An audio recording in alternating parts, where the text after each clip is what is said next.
Oi, gente, tudo bem? Hoje vamos ao capítulo 8 do Evangelho de São Lucas. Pega aí suas canetas, sua régua, seu caderno e vamos começar. Vamos rezar. Vinde, Espírito Santo, enchei os corações dos vossos fiéis e acendei neles o fogo do vosso amor. Enviai o vosso Espírito e tudo será criado e renovareis a face da terra. Oremos. Ó Deus, que instruíste os corações dos vossos fiéis com a luz do Espírito Santo, fazei que apreciemos retamente todas as coisas segundo o mesmo Espírito e gozemos sempre de sua consolação. Por Cristo Senhor nosso. Amém. Vamos começar a nossa leitura em nome do Pai, do Filho e do Espírito Santo. Amém. Bora lá então, capítulo 8 do Evangelho de São Lucas.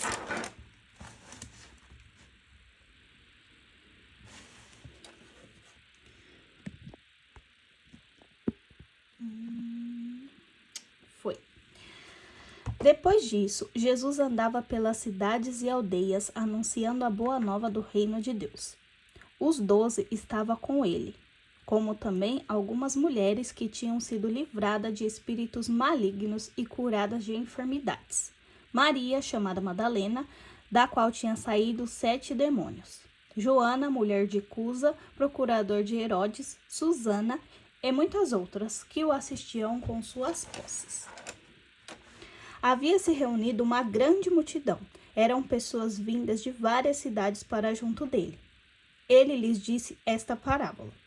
Saiu o semeador a semear a sua semente, e ao semear, parte da semente caiu à beira do caminho. Foi pisada, e as aves do céu a comeram. Outra caiu no pedregulho, e tendo nascido, secou por falta de umidade. Outra caiu entre os espinhos. Cresceram com ela os espinhos e sufocaram-na. Outra, porém, caiu em terra boa, tendo crescido, produziu fruto 100 por 1. Dito isso, Jesus acrescentou, alteando a voz: quem tem ouvidos para ouvir, ouça. Uma bela de uma ordem, né? Presta atenção, quem tem ouvidos para ouvir, ouça. Então, versículo 8, temos uma ordem. Os seus discípulos perguntaram-lhe a significação dessa parábola. Ele respondeu, versículo 10, seguimos com o princípio eterno. A vós é concedido conhecer os mistérios do reino de Deus, mas aos outros se lhes fala por parábolas, de forma que vendo não vejam e ouvindo não entendam. Eis o que significa esta parábola. A semente é a palavra de Deus. Aqui eu vou marcar de amarelo, eu vou mostrar essa caneta para vocês, a corzinha, e depois se eu marcar alguma outra coisa de amarelo, eu mostro essa daqui da Cis, tá? Mas eu vou seguir com a marca da New Pen. Essa aqui é o verde, azul e a vermelha da New Pen. Aí eu vou marcar com essa amarelinha pra vocês verem. Gente, essa caneta é maravilhosa. Vocês vão ver que é um amarelo que dá pra enxergar. Tem uns amarelinhos tão clarinho, né? Mas essa aqui é amarela. Olha só esse amarelo. Dá pra escrever palavras com essa caneta e dá pra enxergar. Vou escrever aqui, ó, por exemplo. Palavra de Deus. Vocês vão ver que dá pra enxergar muito bem, ó.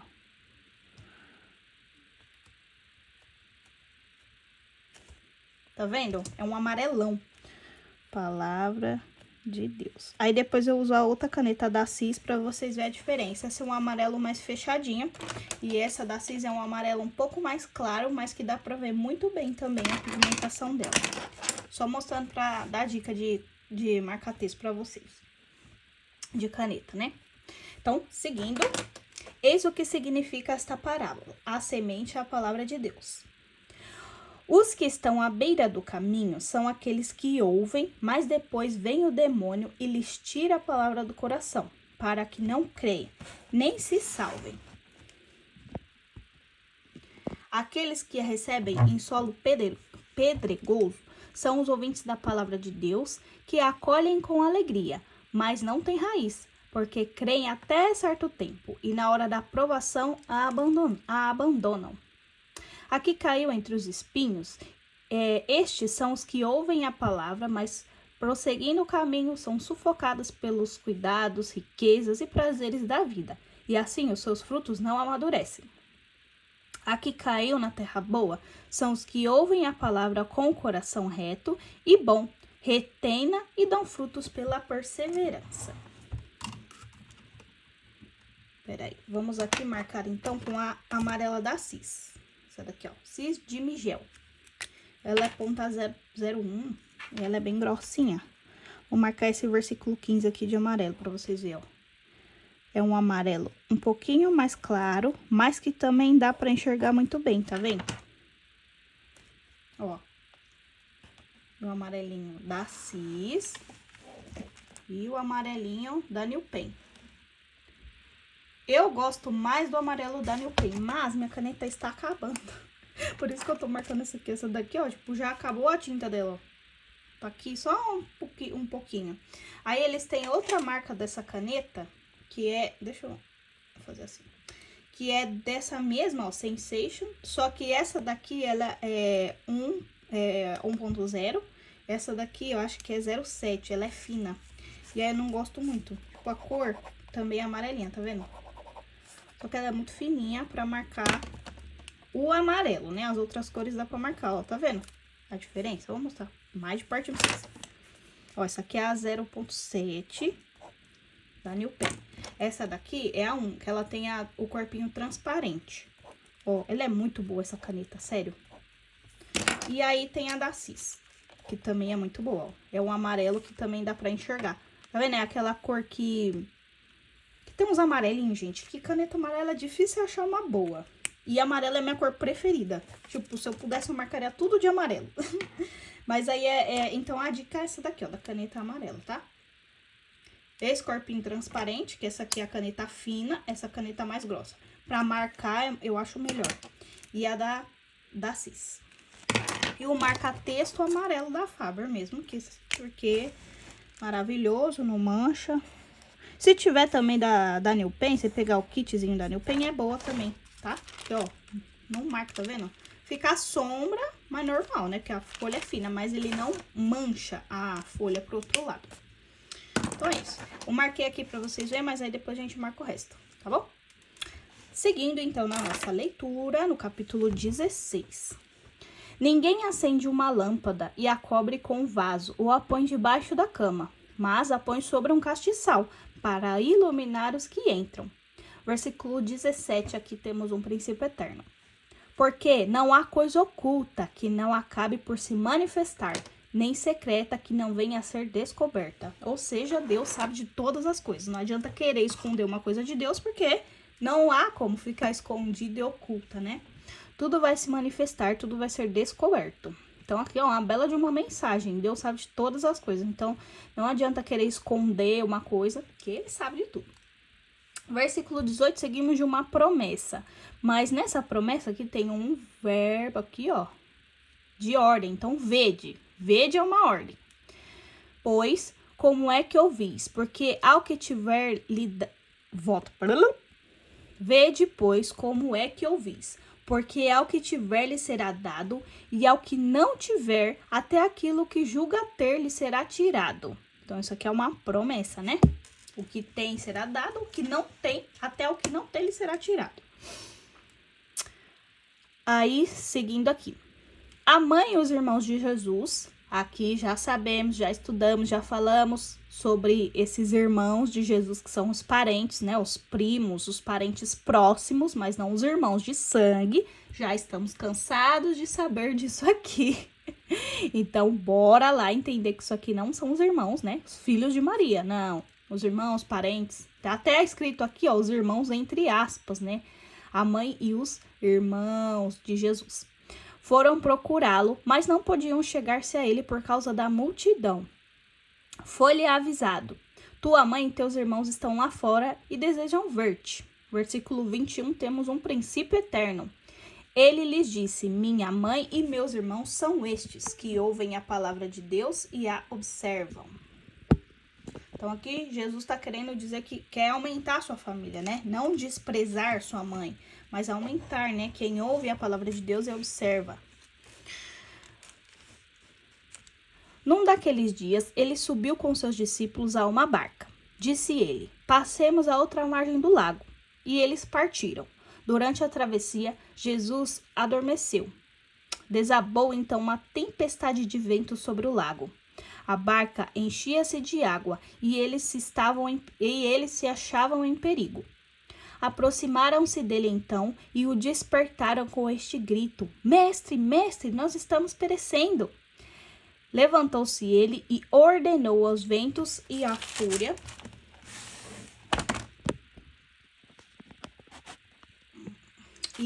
da água que se acalmassem. E se acalmaram, e logo veio a bonança. Perguntou-lhe então: Onde está a vossa fé? Eles, cheios de respeito e de profunda admiração, diziam uns aos outros: Quem é este a quem os ventos e o mar obedecem? Aqui, bora marcar isso aqui como uma mensagem também. Se questione: aonde está a nossa fé em meio à tempestade? Jesus nunca nos abandona, pelo contrário, quando estamos no meio de uma tempestade, é aí que Jesus está mais perto da gente. E muitas das vezes é nessa tempestade que a gente tem que se perguntar onde está a nossa fé. Que às vezes a gente se questiona: meu Deus, por que isso está acontecendo comigo? Por que eu estou sozinha? Por que Deus me abandonou? Não, Deus não abandona, Jesus está do nosso lado. Aonde está a nossa fé em meio à tempestade? Bote aí como um questionamento, como uma mensagem, como uma pergunta.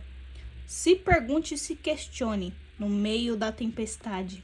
Jesus pergunta: aonde está a nossa fé? Aonde está a minha fé? Aonde está a sua fé em meio à tempestade? Não é? Jesus está na barca. Ele não nos abandona. Seguindo então, navegaram para a região dos Gerasenos, que está defronte da Galileia. Mal saltou em terra, veio-lhe ao encontro um homem dessa região, possuído de muitos demônios. Há muito tempo não se vestia, nem parava em casa, mas habitava no cemitério. Ao ver Jesus, prostou-se diante dele e gritou em voz alta: Por que te ocupas de mim, filho de Deus Altíssimo? Filho de Deus Altíssimo é um príncipe eterno, né? Um príncipe eterno saído da boca de um demônio, mas é um príncipe eterno. Rogo-te, não me atormentes, porque Jesus ordenava ao espírito imundo que saísse do homem, pois há muito tempo que se apoderara dele, e guardava-no preso em cadeias e com grilhões nos pés. Mas ele rompia as cadeias e era impelido pelo demônio para os desertos. Jesus perguntou-lhe: Qual teu nome? Ele respondeu: Legião, porque eram muitos os demônios que nele se ocultavam. E pediram-lhe que não os mandasse para o abismo. Ora, andava ali, passando no monte, uma grande manada de porcos. Rogaram-lhe os demônios que lhe permitissem entrar neles. Ele permitiu. Saíram, pois, os demônios do homem e entraram nos porcos. E a manada de porcos precipitou-se pelo despenhadeiro impetuosamente no lago e afogou-se. Quando aqueles que os guardavam viram o acontecido, fugiram e foram contá-lo na cidade e pelo campo. Essa passagem aqui a gente já leu no Evangelho de São Marcos e a gente já fez o estudo sobre essa passagem em detalhes, então tá lá no Evangelho de São Marcos, tá? Sobre essa aqui, sobre a legião, manada dos porcos. Saíram eles, pois, a ver o que havia ocorrido. Chegaram a Jesus e acharam a seus pés, sentado, vestido e calmo, o homem de quem havia sido expulso os demônios, e tomados de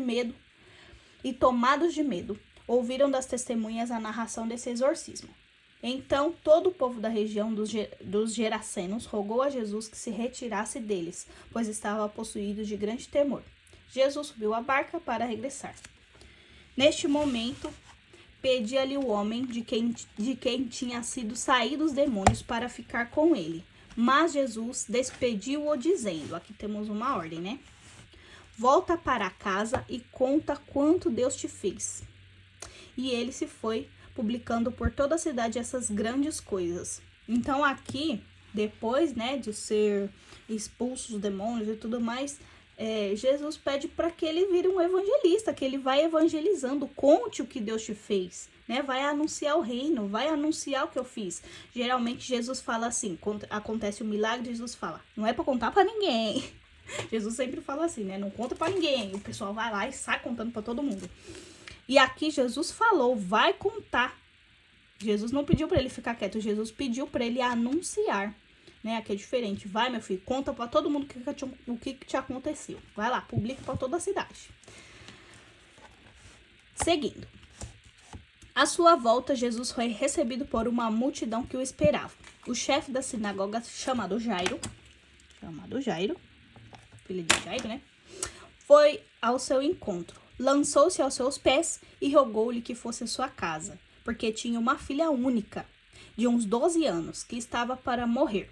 Jesus dirigiu-se para lá, comprimido pelo povo. Ora, uma mulher que padecia de um fluxo de sangue havia 12 anos, soma aqui, ó, 12, hein? 12 anos, aqui a mulher havia 12 anos, tinha gasto com médicos todos os seus bens, sem que nenhum a pudesse curar. Aproximou-se dele por detrás e tocou-lhe a orla do manto, e no mesmo instante lhe parou o fluxo de sangue. Jesus perguntou: quem foi que me tocou? Gente, pensa na multidão, todo mundo tocando. Imagina a cara dos discípulos, tipo, olhando para Jesus. Mas, Senhor, tem tanta gente, como você pergunta? Aqui a gente entende que foi pelo poder que foi tirado, mas a cena deveria ter sido engraçada aqui, né? Todo mundo olhando, tipo, Jesus, como assim? Quem te tocou? Ai, gente, eu dou risada. Jesus era engraçado. Com todo... Volta. Jesus perguntou: quem foi que me tocou? Como todos negassem, Pedro e os que com ele estavam disseram: mestre, a multidão te aperta de todos os lados. Jesus replicou: alguém me tocou porque percebi sair de mim uma força. A mulher viu-se descoberta e, tremendo, prostrou-se aos pés. Todo mundo que chega a Jesus prostra-lhe aos pés, né? Imagina você chegar perto de Jesus. Com certeza eu já ia chegar prostrando-se assim nos pés de Jesus, né? Toda vez que alguém chega prostrado, né, aos pés de Jesus. E declarou diante de todo o povo o motivo porque eu havia tocado e como logo ficara curada. Jesus disse-lhe: minha filha, tua fé te salvou. Vá em paz. Então aqui a tua fé te salvou é um princípio eterno, né? A fé que salva. E uma ordem: vai em paz. Enquanto ainda falava, veio alguém e disse ao chefe da sinagoga: tua filha acaba de morrer, não incomodes mais o mestre. Mas Jesus o ouviu e disse a Jairo: não temas. Uma ordem aqui, ó. Não temas.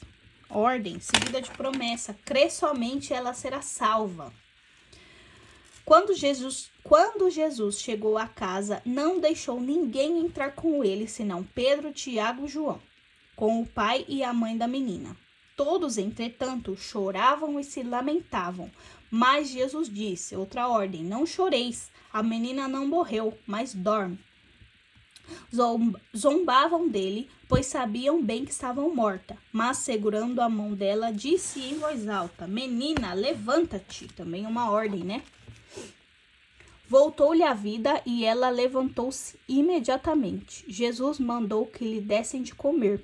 Seus pais ficaram tomados de pasmo. Jesus ordenou-lhes que não contassem a pessoa alguma o que tinha passado. Tá vendo? Sempre que acontece um milagre, Jesus fala para não contar para ninguém, tirando o homem possesso que falou para contar para todo mundo, né? E aqui terminamos o capítulo 8, Palavra da Salvação, Glória a Vós, Senhor. Esse capítulo é bem legal, né? Tem umas histórias assim, tem as parábolas, né?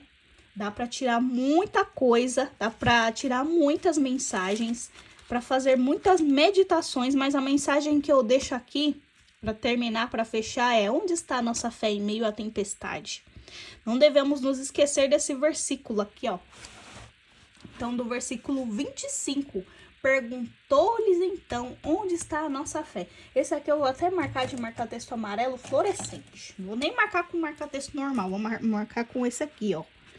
Para ficar esse questionamento: em meio à tempestade, onde está a nossa fé? É Jesus nos perguntando isso, hein? Então, fica aí essa mensagem, deixa no ar para a nossa meditação. Vou fazer as marcaçõezinhas aqui com os marca-textos que eu já mostrei para vocês, né? Deu a diquinha do amarelo hoje e vamos seguindo que tá ficando lindo, tá ficando show nosso estudo. Dá para destrinchar várias mensagens desse capítulo 8 aqui, né? Então, bora lá e até o próximo.